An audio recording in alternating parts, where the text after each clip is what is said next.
कि अभी तक तमाम कोशिशों के बावजूद, अदालती अहकामात के बावजूद जो मिसिंग पर्सनस के मामलात हैं वो बढ़ते जा रहे हैं। अब कहा जा रहा है कि एक और वेब टेलीविज़न के भाई के किसी भाई को उठा लिया गया। देखिए, ये जो कस्टोडियल टॉर्चर है, उठा के लोगों को लेके जाना, उन्हें बरहना करना, तशद्दुद करना, ये तो नाकाबिले, आप समझिए कि एक ऐसा जुर्म है जिसके ऊपर कोई आंखें बंद कर ही नहीं सकता।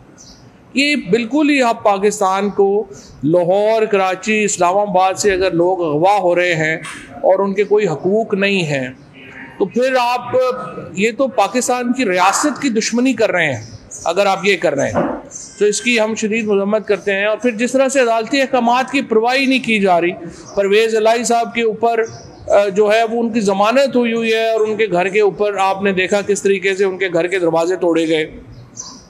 हसन न्याजी, अली अमीन गंडापुर, ये तमाम लोग वो हैं जिनकी अदालतों ने ज़मानतें ले ली और उसके बावजूद जो है उनको रिहा नहीं किया जा रहा। तो पाकिस्तान में अदालती निज़ाम को एक सिस्टमेटिक तरीके से, एक मुनज़्ज़म तरीके से पाकिस्तान में अदालती निज़ाम को ख़त्म किया जा रहा है। आज परवेज़ इलाही साहब के केस में लाहौर हाई कोर्ट ने तौहीन अदालत का नोटिस जारी किया है। मैं उनसे दरख्वास्त करूँगा कि अपने फ़ैसले इम्प्लीमेंट भी कराएँ। सिर्फ फैसला कर देना काफ़ी नहीं है, फैसला अगर अमल दरामद ही उसके ऊपर नहीं होगा तो आपका इदारा, बहैसियत इदारा, आप जो है वो अपनी पोजीशन जो है वो ख़त्म कर रहे हैं। इसलिए तमाम जज साहबान जो फैसला दें उसके ऊपर उन्हें अमल दरामद कराना चाहिए। हम देख रहे हैं कि कल मरियम नवाज़ ने एक तकरीर की जिसमें उन्होंने चीफ जस्टिस पाकिस्तान को, मज़ाहिर नकवी साहब को, जस्टिस एजाजुल एहसन साहब को एक मुनज़्ज़म तरीके से निशाना बनाया। और अभी आप अगर आप देखें तो नून लीग क्या कर रही है, वो इन 3 जज साहबान को ख़ुसूसी तौर पे टारगेट कर रही है। और सुप्रीम कोर्ट में जो जजेस अभी एलिवेट हुए हैं, सुप्रीम कोर्ट में उन जजेस को ख़ुसूसी तौर के ऊपर टारगेट किया जा रहा है। यानी सुप्रीम कोर्ट के 16 में से 8 जजेस जो हैं वो इस वक्त नून लीग के निशाने पर है। अब मसला क्या है? मरियम नवाज़ जो हैं वो क्यों इन जजेस को टारगेट कर रही है? नून लीग क्यों इन जजेस को टारगेट कर रही हैं, ख़ुसूसन चीफ जस्टिस को, और 2 जजेस को क्यों टारगेट कर रही हैं? उसकी वजह ये है कि उसकी वजह ये नहीं है कि मुल्क में इलेक्शंस का कोई मामला है उनके पास। उसकी वजह ये भी नहीं है कि वो कोई उनकी ज़ात के हवाले से कोई इशू है।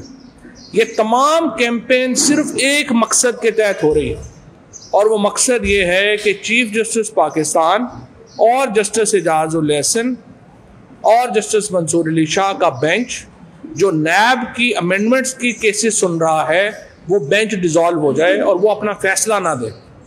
वो 1100 अरब रुपए का फ़ायदा जो शरीफ फैमिली ने और जरदारी फैमिली ने लिया है, जिसको हम कहते हैं कि NRO 2023 है, 2023 का NRO है, उसको बचाने के लिए इस वक्त सुप्रीम कोर्ट को टारगेट किया जा रहा है। और आप देखते हैं मखसूस ऑडियोज आ रही हैं, वो एक ही मीडिया ग्रुप के लोगों के साथ बन के वो ऑडियोज आ जाती हैं और फिर उनको जो है वो फैलाया जाता है। और मरियम नवाज़ ऑन रिकॉर्ड है ये कहने के ऊपर कि उनके पास वीडियोस भी हैं। तो इसलिए हमें वीडियोस के लिए भी तैयार रहना चाहिए कि जजेस की वीडियोस भी वो मरियम नवाज़ ला सकती हैं, क्योंकि इस वक्त ये जो केस है ये वो तोता है जिसमें मरियम नवाज़ की, नवाज शरीफ की, हसन नवाज़ की, हुसैन नवाज़ की एंड शहबाज शरीफ फैमिली की और जरदारी फैमिली की जान फंसी हुई है। अगर सुप्रीम कोर्ट ने नैब की अमेंडमेंट्स को कालअदम करार दे दिया और वो सारे मुकदमे बहाल हो गए जिनके ज़रिए 1100 अरब रुपया रियासत पाकिस्तान का इन 3 ख़ानदानों में बांट दिया गया, उसके नतीजे में जो रजीम चेंज का पूरे ऑपरेशन में इनका इंटरेस्ट ख़त्म हो जाता है, इनकी दिलचस्पी ख़त्म हो जाती है जिसके लिए ये हुकूमत में आए। इसीलिए मेन फोकस किया जा रहा है इन जज साहबान को। मैं इन जज साहबान को भी ये बताना चाहता हूँ कि आप लोगों के ऊपर इस वक्त आवाम देख रही है और पूरा पाकिस्तान इस वक्त आपके पीछे खड़ा है। पूरा पाकिस्तान इस वक्त चीफ जस्टिस पाकिस्तान और सुप्रीम कोर्ट के पीछे खड़ा है। ये जो पाकिस्तान बार काउंसिल में कुछ वकला जो हुकूमती ग्रुप है उसको इस्तेमाल करके जो आपके ऊपर बातें की जा रही हैं उसको मुस्तरद किया है बार एसोसिएशंस ने। सुप्रीम कोर्ट बार एसोसिएशन ने इसको मुस्तरद किया है, Lahore high court bar association ने इसको मुस्तरद किया है, लाहौर बार ने इसको मुस्तरद किया है। 96 बार एसोसिएशन जो हैं इस वक्त पाकिस्तान में वो सुप्रीम कोर्ट के हक में रेजोल्यूशंस कर चुकी हैं। उसके साथ पाकिस्तान के जो टॉप लॉयर्स थे, जिन्होंने 50 लॉयर्स जो इकट्ठे हुए लाहौर में, उन्होंने राउंड टेबल कॉन्फ्रेंस की, वहाँ पे एलामिया जारी हुआ, उन्होंने सुप्रीम कोर्ट के साथ इस मामले के ऊपर खड़ा होने का अयादा किया।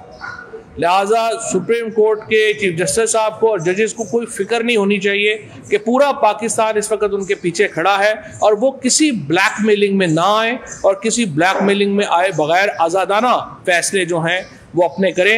ये मामला जिस तरह लॉर्ड ह्यूज ने कहा था अमेरिका के चीफ जस्टिस ने कि जब अमेरिका की सुप्रीम कोर्ट को फैसला दे देगी तो उसको इम्प्लीमेंट कराना पाकिस्तान अमेरिका के लोगों का काम है।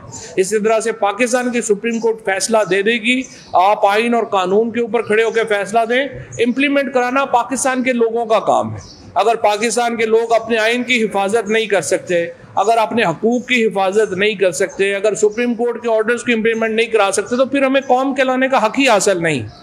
फिर तो जैसे सूडान में, अफगानिस्तान में, इन मुल्कों में पाकिस्तान में क्या फ़र्क है? हमारा आइन है जो 50 साल से एक कंसेंसस डॉक्यूमेंट है जिसके ऊपर पूरा पाकिस्तान इकट्ठा है। अगर आपने वो कंसेंसस ही ख़त्म कर देना है, अगर आपने वो इत्तफाक़ राय ख़त्म कर देना है और पाकिस्तान के अंदर भी हमने कोई आइन और कानून को, पासदारी को, सुप्रीम कोर्ट को बंद कर देना है तो फिर तो हम एक हजूम है और हजूम का तो कोई जो है वो हकूक़ नहीं है। जो फिर तो आप एक जंगल है, जंगल में तो जो मर्जी कर ले, फिर तो आइन कानून ख़त्म हो गया।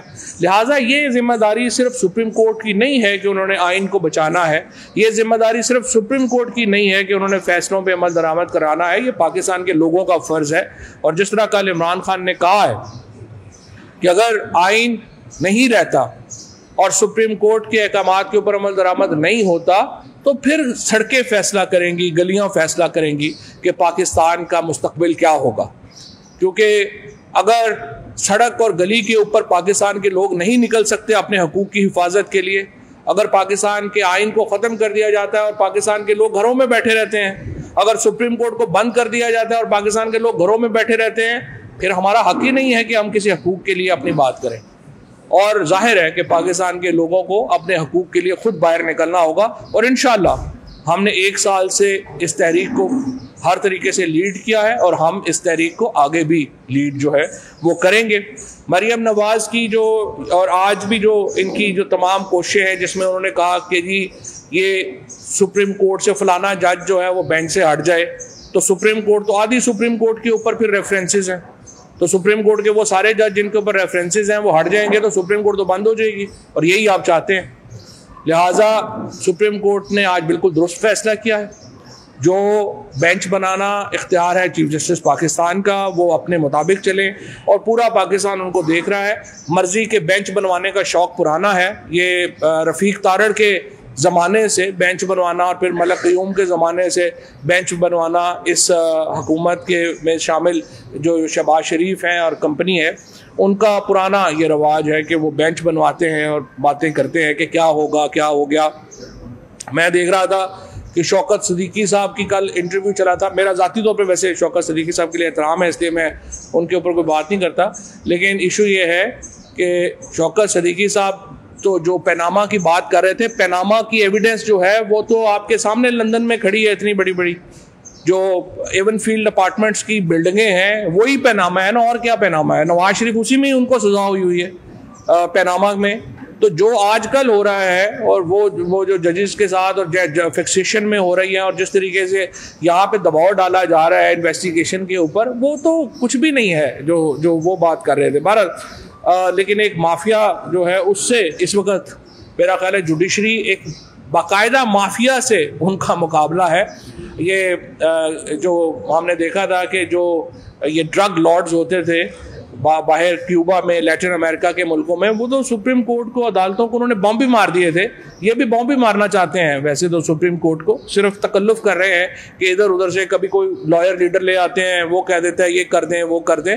इनकी कोई हुकूमत के जो पे रोल के ऊपर वकला है उनकी कोई आवाज़ की कोई हैसियत नहीं है, और ना ही सुप्रीम कोर्ट को उनकी जो है वो सुननी चाहिए।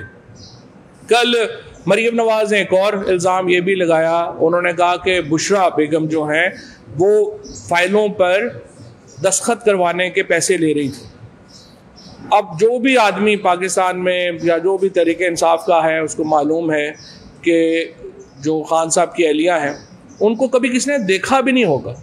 वो कभी सवाए पनागाहों के दौरों के लिए, या जो गरीब तरीन लोग जिनके ऊपर इतना एक्सेस नहीं होता या ध्यान नहीं जाता, सवाए वहाँ जाने के कभी उन्होंने कोई सियासी एक्टिविटी में हिस्सा ही नहीं लिया, कभी किसी से कोई बात ही नहीं की है, और उनके ऊपर मरियम नवाज मुसलसल इल्ज़ामात आयद कर रही हैं।